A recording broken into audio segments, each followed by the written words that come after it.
Carlson and the latest on what's been going on between the former Fox star, who's still technically under contract at Fox, and the former network, or his former network. Fox has been trying to tear him down through leaks and innuendo over the last 7 days. Media Matters, the New York Times now involved. Yeah, I feel like every day there's some sort of news story that comes out about what he's said on camera, what he's texted. So a lot to talk about with that. Yeah, for more, let's welcome back in former Lieutenant Governor of New York Post columnist, Newsmax contributor Betsy McCaughey, and political analyst and best-selling author Mark Halperin with us on set. So, all right, I want to set this up and just play these sound bites. So, Media Matters, which is, I would say, left of the New York Times, gets these outtakes of Tucker Carlson. And what's fascinating is these are, so when we go to commercial break, and this is nothing new, but like a lot of the conversation is what people would probably rather see than what's actually going out on television. Yeah. And it's just, look, it happens everywhere. And so they have been recording Tucker Carlson's commercial breaks for a long time. And this woman, Irina Briganti, apparently went through all the commercial breaks. And this is, if this is the worst they've got on Tucker, shame on you, Fox News. Take a look. Friend was kind of yummy. Just kidding, in case this is being pulled off the bird. Yeah, the bird. Hey, Media Matters for America. Go yourself. That's the first thing I want to say tonight. Second thing is, totally kidding. I don't even know what his girlfriend looks like. And if I did, I would not find her yummy.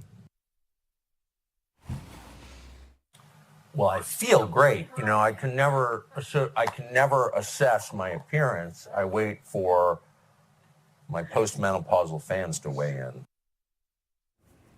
All right. Is that all Fox has got right there? Mark, your take on that? Your take on those outtakes? Tucker is outspoken and freewheeling. Mark, Tucker swears. Oh, my goodness. Exactly. Can you believe it? He doesn't like Fox Nation. I'll be curious to see when he speaks out next, given everything in the news cycle last couple days.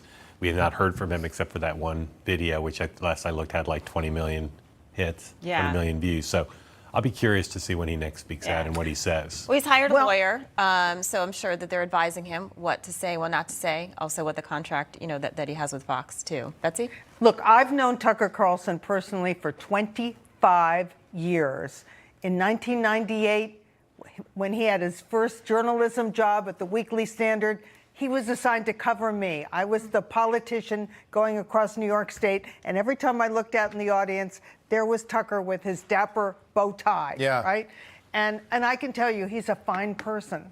And I hate to see anybody be subject to this kind of unfair character assassination. Just to talk on Rob's point, Tucker's been in the media since 1998. He knows the way it works. We all know that when you are on set, even if you're not live, somebody could be rolling on it. So he knew what he was saying. I want to have you listen. Well, he calls out Media Matters directly. Yeah, he does. Just because he knows like this will probably end up. By the way, if you're at home and you're like, what is Media Matters? Don't worry, it doesn't matter. That will probably be on Media Matters, by the way. But it's a website funded by the left that reports on, can you believe that at Newsmax they said this, and then they put it on their website. I don't really care. I'm on Media Matters somewhat frequently. I think I was on last week, actually, for something. But the New York Times, so this was all leaked via the New York Times from Fox. Fox is getting this video.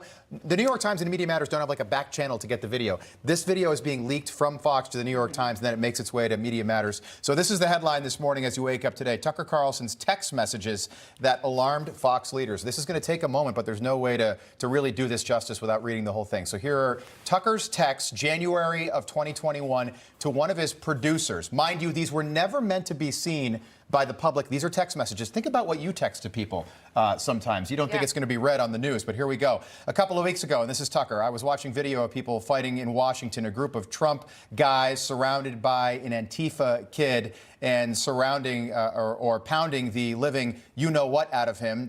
It was 3 against 1 at least. Jumping a guy like that is dishonorable, obviously, but it's not how white men fight. The next part of this reads, yet suddenly I found myself rooting for the mob against the man, hoping they'd hit him harder, kill him. I really wanted them to hurt the kid. I could taste it. Then, somewhere deep in my brain, an alarm went off. This isn't good for me. I'm becoming something I don't want to be. The Antifa creep is a human being. It goes on from there. This is the final part. Much as I despise what he says and does, much as I'm sure I'd hate him personally if I knew him. I shouldn't gloat over his suffering. I should be bothered by it. I should remember that somewhere somebody probably loves this kid and would be crushed if he was killed. If I don't care about those things, if I reduce people to their politics, how am I better than he is? Mark, I'd like to get your reaction to that. Then, Betsy, same to you, and just see what you make of that text message there from Tucker to a producer. I'm reluctant to say because he fired off about texts, every couple minutes. Right. And I don't think he was proofreading them. I don't think he was, in all likelihood, thinking them through at that time and on any day. Tucker, busy guy. So I'm reluctant to sort of do textual analysis of somebody else's text. Of a text message? Without hearing from him. But I am eager to hear from him. Doesn't it almost read like one of his monologues, Betsy? You'd hear 8 p.m. over at Fox in the 8 block? Yes, a whole churning of emotions. Yeah. Allison? Yeah, I think to Mark's point, we text all the time. You don't expect that your texts are going to go public. I don't know if we still have time. I do want to play a soundbite for what Megyn Kelly said about what's going on at Fox. Take a listen. 2 videos were released. By whomever could it be, Irina, to the New York Times, saying in one he called a woman yummy. We have zero idea the context. It could have been his wife for all I know. Zero idea. And one, he said something like, will my postmenopausal audience still find me attractive in this outfit? Meanwhile, when I reported this last week, all of my postmenopausal viewers, because I have a lot of them, wrote in like, yes. And none of us is offended by that, even in the least. So nice try, Fox, but you tried and failed. So they first leaked to the New York Times. This is my supposition for the record. It hasn't been yet confirmed, but I know it's them. And I know it's Irina Briganti, who runs comms and hates Tucker. Sorry. She hates his guts. And it's mutual. He doesn't like her either. None of us do. Nobody likes Irina.